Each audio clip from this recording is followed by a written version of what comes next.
Hello everyone, welcome again. This is class number second of teaching and research aptitude. जैसा कि आप सभी को पता होगा, हम यूपी HESC असिस्टेंट प्रोफेसर या यूं कहें UPESSC, देखिए नया नाम हो गया है, ठीक है। तो यूपी असिस्टेंट प्रोफेसर के पार्ट 1 की सीरीज लेकर आए थे, जिसमें पॉलिटी आपको डेली क्लासेस देखने को मिल रही हैं, टीचिंग एंड रिसर्च एप्टीट्यूड की डेली क्लास। तो जनवरी एंड तक 31 जैन 2025 तक ये प्लेलिस्ट आपको पूरी देखने को मिल जाएगी। इसके साथ साथ हमने प्रीवियस ईयर क्वेश्चंस भी कराए हैं, तो वो प्लेलिस्ट को भी आप फॉलो कर सकते हो। तो आज की क्लास शुरू करते हैं। आज हम यहाँ पर टीचिंग से शुरू करेंगे कि टीचिंग है क्या, ठीक है। बेसिक इंट्रो जानेंगे। अगर टीचिंग की सिंपल बात की जाए, डिफाइन पर जाने से पहले आपको 3 टर्म से रूबरू होना चाहिए: education, teaching and learning. Education क्या है, टीचिंग क्या है, लर्निंग क्या है। हालांकि सिलेबस में लर्निंग डायरेक्ट नहीं लिखा है, लेकिन इसके बिना फिर अधूरी हैं काफ़ी चीज़ें। अब मान लीजिए हम आपसे पूछें कि शिक्षा को प्रभावित करने वाले कारक, ये तो सिलेबस में है, फैक्टर अफेक्टिंग टीचिंग, तो उसमें लर्निंग का रोल, लर्नर्स का रोल भी आएगा। तो इसलिए लर्निंग भी समझना जरूरी है। टीचिंग को पढ़ने से पहले एजुकेशन का जानना भी जरूरी है कि एजुकेशन क्या है, ठीक है। जब तक हमें पता नहीं होगा कि एजुकेशन क्या है तो हम कैसे बता पाएंगे, ठीक है। शिक्षा क्या है, शिक्षा क्या है, एक मिरर की तरह है। जैसे मिरर होता है ना, शीशा होता है, जो रिफ्लेक्ट करता है किसको, सोसाइटी को एज इट इज़, ठीक है। तो अगर देखिए मान लीजिए पढ़ा हुआ इंसान, ठीक है, और एक अनपढ़ इंसान में थोड़ा सा डिफरेंस आपको खुद ही देखने को मिल जाएगा। कैसे मिल जाएगा, ठीक है, बातचीत से, ठीक है। वेल बिहेवियर, ऐसा भी नहीं है कि जो पढ़े लिखे नहीं होते हैं, ठीक है, वो वेल बिहेव नहीं होते, पढ़े लिखों से भी ज़्यादा होते हैं, ठीक है। और डिसिप्लिन के मामले में भी। लेकिन यहाँ पर शिक्षा का मतलब यह नहीं है कि आप सिर्फ किताबी ज्ञान, शिक्षा कभी किताबी ज्ञान से, देखिए आप किताबी ज्ञान से जोड़ दिए शिक्षा को। शिक्षा सिर्फ वो नहीं है, अगर आप कुछ भी सीखे किसी से भी, वो भी किसके अंतर्गत आएगा, एजुकेशन में ही आएगा, ठीक है। तो शिक्षा को आप किताबों तक सीमित ना करें, इससे भी बियॉन्ड है, ठीक है। शिक्षा इससे भी बियॉन्ड है। अगर हम फिर, ये एक बेसिक टर्म था एजुकेशन, इसलिए यहाँ पर बताना आपको सही समझा। अब देखिए टीचिंग की अगर हम बात करें, लर्निंग तो हम आगे बताते रहेंगे। ये एक तरह से क्या फाइनल गोल होता है एजुकेशन का, ठीक है। फाइनल गोल होता है एजुकेशन का, जब आप सीखते हो, ठीक है। लास्ट स्टेज होती है एक तरह से लर्निंग, ठीक है, सीखने की क्षमता। टीचिंग की डिफाइन की बात करें तो ये कम्युनिकेशन है, किसके, दो या दो से ज़्यादा लोगों के बीच का। ये पर्सन ए है, ठीक है, ऐसे ही 8-10 पर्सन हुए, ये हुए बी, ये हुए सी। अब देखिए इनके बीच में इंटरेक्शन हो रहा, बातचीत हो रही है, ये कुछ बता रहे हैं, ये भी बता रहे हैं, ठीक है। तो इससे क्या है, इनके बीच जो आइडियाज हैं वो क्या है, इधर उधर जा रहे हैं। तो ये इसकी अच्छाइयाँ सीखेगा, ये इसकी अच्छाइयाँ सीखेगा, इंटरेक्शन हो रहा है, इन्फ्लुएंस हो रहे हैं एक दूसरे से, कुछ सीख रहे हैं। इसी प्रोसेस को टीचिंग बोलते हैं, ठीक है। इसी प्रोसेस को क्या बोलते हैं, टीचिंग बोलते हैं। अब आपसे एक टर्म और पूछें हम कि टीचिंग तो आप समझ गए कि आइडियाज़ का आदान प्रदान, ठीक है, 2 या 2 से ज़्यादा लोगों के बीच में, और कुछ उसमें सीख रहे हैं, इंटरेक्शन के प्रोसेस से, उसे टीचिंग कहते हैं। अब आपसे हमने पूछा कि भैया एप्टीट्यूड क्या होता है। टीचिंग तो हमने देखा कि टीचिंग समझ गए। अब आपसे पूछा एप्टीट्यूड क्या होता है। एप्टीट्यूड की पेपर में सीधा सीधा डिफाइन आ जाती है। डिफाइन मतलब मीनिंग पूछ लिया जाता है, ठीक है। तो एटीट्यूड और एप्टीट्यूड में क्या अंतर होता है, ये आप कमेंट कर सकते हो। एटीट्यूड तो आपको पता होगा, एप्टीट्यूड हम बता रहे हैं। एप्टीट्यूड होता है क्या, नेचुरल एबिलिटी, किसी भी पर्सन की natural ability to do something, ठीक है। अब मान लीजिए आपके अंदर कुछ नेचुरल एबिलिटी होंगी कुछ करने की, तो उसी को एप्टीट्यूड बोलते हैं, natural ability to do something, ठीक है। तो इसको बोला जाता है एप्टीट्यूड। डिफाइन समझ आई, रटनी नहीं है, ठीक है। आपसे बेसिक क्वेश्चन पूछे जाएंगे वो हम बताएंगे, लेकिन उससे पहले एक फ्रेमवर्क बताना भी जरूरी है। गैलीलियो ने डिफाइन दी, you can not teach a man anything, you can only help him to find it himself. आप किसी इंसान को कुछ सिखा नहीं सकते, बल्कि आप उसको क्या है, उस हेल्प करते हो उसको खुद को ढूंढने में, ठीक है, कि वो क्या है, ठीक है। तो ये किसने बोला था, गैलीलियो ने। बढ़ते हैं आगे, अब बेसिक टीचिंग मॉडल्स देख लेते हैं हम यहाँ पर कि बेसिक टीचिंग मॉडल्स हैं क्या। पहला है पेडागोजी, ठीक है, इसको पेडागोगी भी बोल सकते हो, पेडागोजी भी बोल सकते हो, जो आपको सुटेबल लगे, वैसे पेडागोजी बोला जाता है। तो ये पूछा गया है, बार बार पूछा गया है।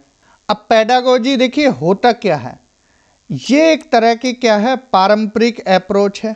इसको क्या है, कन्वेंशनल अप्रोच बोल सकते हो आप, कन्वेंशनल अप्रोच, ठीक। ये क्या है, पारंपरिक है।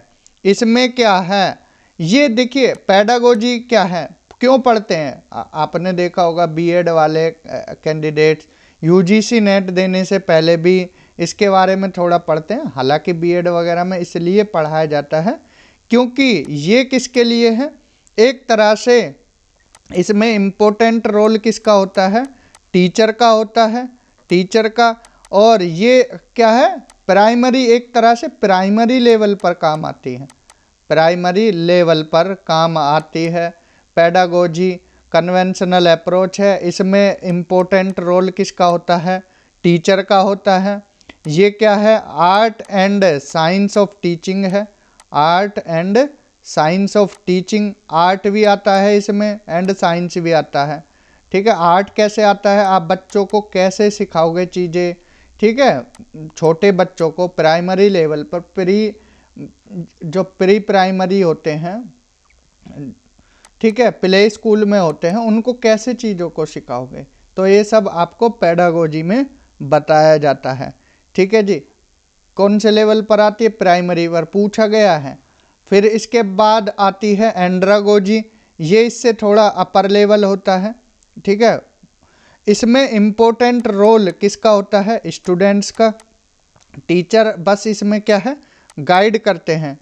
तो जो लर्नर होते हैं, जो स्टूडेंट्स होते हैं, मोस्टली क्या होते हैं, सेल्फ डायरेक्टेड होते हैं, किसमें, एंड्रागोजी में, ठीक है। इसको एक तरह से दूसरा नाम इसका क्या है, अडल्ट लर्निंग भी बोलते हैं। इसको क्या है, अडल्ट लर्निंग इसलिए बोलते हैं क्योंकि इसमें मेजर रोल किसका होता है, स्टूडेंट का।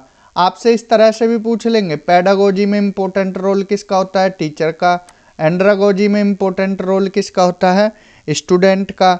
सेल्फ डायरेक्टेड होती है, learner is mostly self directed होते हैं। एडल्ट लर्निंग होती है, ठीक है, इसमें स्टूडेंट को गाइड किया जाता है एक तरह से, ठीक है।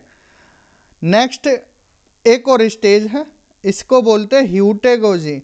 क्या बोलते हैं, ह्यूटेगोजी। इसमें क्या है, सेल्फ डिटरमाइंड लर्निंग। इसमें तो फिर भी टीचर का रोल है, इसमें ज़्यादा रोल नहीं है, ठीक है। ये क्या है, एक तरह से सेल्फ डिटरमाइंड लर्निंग होता है, सेल्फ डिटरमाइंड लर्निंग। इसमें क्या है, लर्नर जो होता है हाईली ऑटोनोमस होता है, ठीक है। इसमें लर्नर खुद से ही चीज़ें करता है, अपने आप सीखता है, समझता है और उन पर मनन करता है। तो एक टर्म याद रखना है, यहाँ से क्वेश्चन पूछा जा सकता है कि डबल लूप लर्निंग किसको बोलते हैं, बस आप इसको याद कर लीजिए, डबल लूप लर्निंग ह्यूटेगोजी को बोलते हैं। यहाँ तक समझ आया, पेडागोजी प्राइमरी लेवल पर। एंड्रागोजी, इसमें स्टूडेंट का रोल होता है मेनली। इसमें ह्यूटेगोजी में सेल्फ डिटरमाइंड लर्निंग होता है। ऑटोनोमस होता है, इसमें जो लर्नर होता है डबल लूप लर्निंग बोलते हैं। बस इतना आपको याद रखना है। नेक्स्ट अगर बात करें टीचिंग की करेक्टरिस्टिक्स के बारे में, करेक्टरिस्टिक्स ऑफ गुड टीचिंग क्या क्या हो सकती हैं, ठीक है। तो यहाँ पर क्या है, लव विद सब्जेक्ट। अगर आप टीचर हो तो भैया सबसे पहले आपको क्या है, अपने सब्जेक्ट से प्यार होना चाहिए। अगर अपने सब्जेक्ट से आपको प्यार नहीं है तो आप कैसे पढ़ा पाओगे, ज़बरदस्ती थोड़ी है, ठीक है। मान लीजिए ज्योग्राफी है हमारा सब्जेक्ट, जब तक ज्योग्राफी से प्यार नहीं होगा तो हम कैसे इंटरेस्ट लेकर कैंडिडेट्स को पढ़ा सकते हैं, ठीक है। या आपका सब्जेक्ट हिंदी होगा, अब हिंदी में आपको हिंदी से प्यार नहीं है तो हिंदी को कैसे पढ़ा पाओगे, ठीक है। ऐसे ही हिस्ट्री, कोई भी सब्जेक्ट हो, जब तक आपको उस सब्जेक्ट में इंटरेस्ट खुद ही नहीं होगा तो आप कैसे पढ़ा पाओगे बच्चों को। तो सबसे पहली करेक्टरिस्टिक्स अपने सब्जेक्ट से प्यार होना चाहिए, ठीक है। सेकंड, मटेरियल को एक्सप्लेन करना आना चाहिए कि आप, जैसे सिलेबस है, मटेरियल का मतलब सिलेबस है, तो आप उसको कैसे पढ़ाओगे, ठीक है। किस मेथड से, किस इंटरेस्ट के साथ। अब आए बोर्ड पर बोरिंग खड़े हो गए, बस रीड करते चले गए, this is not a right way of good teaching, ठीक है। वो गुड टीचिंग में नहीं आता है। मटेरियल जो आपके पास कंटेंट है उसको कैसे आप बता रहे हो ये मायने रखता है, किस मेथड से, फ्लो चार्ट से, डायग्राम से, ठीक है। इनसे कैसे क्लास को इंटरेक्टिव बनाते हो ये मायने रखता है। एंगेज विद स्टूडेंट्स, स्टूडेंट के साथ कैसे एंगेज होते हो, आँख से आँख मिलाकर, हाथों से, जेस्चर से, ठीक है। और कैंडिडेट को कैसे इन्वॉल्व करते हो। अब मान लीजिए आप वन वे ही बोल रहे हो, वन वे कम्युनिकेशन किए तो उसमें कैंडिडेट्स क्या है, बोर हो जाते हैं। वन वे कम्युनिकेशन, एक तरफा अगर आप पढ़ाते चले गए उसमें कैंडिडेट क्या है, बोरिंग महसूस करने लगते हैं। तो इसलिए आपको क्या है, टू वे कम्युनिकेशन करना चाहिए, टू वे। इसमें क्या है, उनका भी रोल होगा, बीच बीच में बोलते रहेंगे तो जो स्टूडेंट्स हैं वो एक्टिव रहेंगे कि कब हमारी बारी ना आ जाए। तो किसी को भी रैंडम खड़े कर दीजिए कि खड़े होइए और बताइए, तो उससे क्या है, इंटरेक्शन बना रहता है। नेक्स्ट है showing concern and respect for students. अब ऐसा नहीं है कि स्टूडेंट के साथ आप तू तड़ाक कर रहे हो। अगर स्टूडेंट आपकी रेस्पेक्ट करते हैं तो आपको डबल रेस्पेक्ट करनी चाहिए, ये आपकी मॉरल रेस्पॉन्सिबिलिटी भी होती है, क्योंकि स्टूडेंट्स को आचरण एक गुरु ही सिखा पाता है, ठीक है। अगर आप अच्छे से ट्रीट करोगे तो कोई भी स्टूडेंट कितना भी निकम्मा हो वो भी आपके सामने फिर इज्जत से पेश आएगा, फिर वो भी बदल जाएगा, ठीक है। तो स्टूडेंट के प्रति रेस्पेक्ट होनी चाहिए।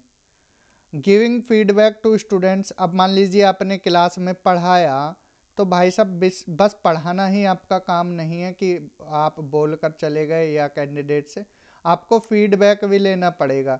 फीडबैक इन द सेंस कि आपने पढ़ाया फिर उसके बाद पूछना भी है कि कैसा लगा, उसके बाद फिर बाकी उनके टेस्ट, असाइनमेंट, ये सारे काम भी करने होते हैं, ठीक है।